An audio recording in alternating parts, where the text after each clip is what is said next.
Ben ritrovati a una nuova puntata delle Vite di Presepi. Buon Natale a tutti, buon Natale 2023. Siamo a Venegazzù, siamo in compagnia del nostro carissimo amico Massimo Visentin del gruppo Amici del Presepi di Venegazzù. Buon Natale Massimo. Grazie, altrettanto a voi spettatori. È un piacere essere qui a Venegazzù e quindi raccontaci, entreremo virtualmente nella canonica, nella chiesa e visiteremo questo bellissimo presepe. Sì.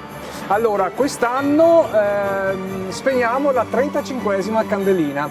Sono 35 edizioni del presepio di Venegazzù.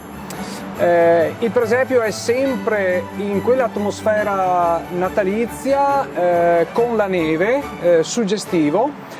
Però di anno in anno cambiamo delle scene. Anche quest'anno abbiamo rinnovato il mercato, abbiamo creato nuove scene, nuove statue e è pronto per essere visitato.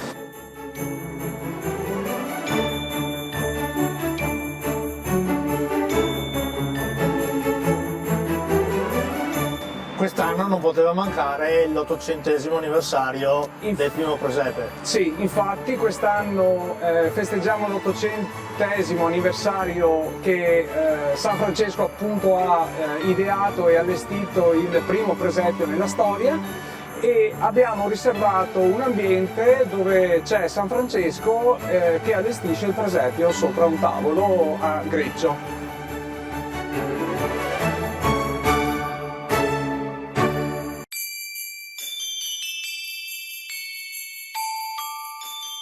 Sento di ringraziare i miei amici del presepio di Venegazzù. Siamo 8 persone che diciamo da giugno fino all'altra sera ci dedichiamo a allestire e a rinnovare sempre questo gioiellino che abbiamo qui in chiesa.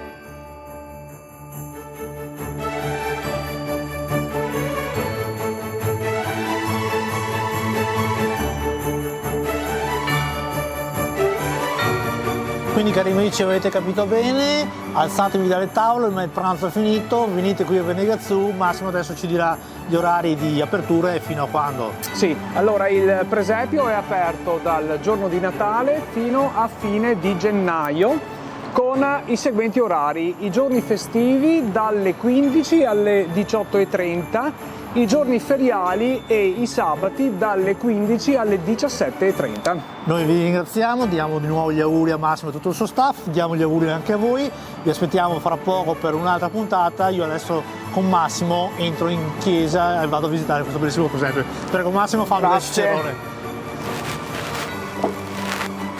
Perfetto.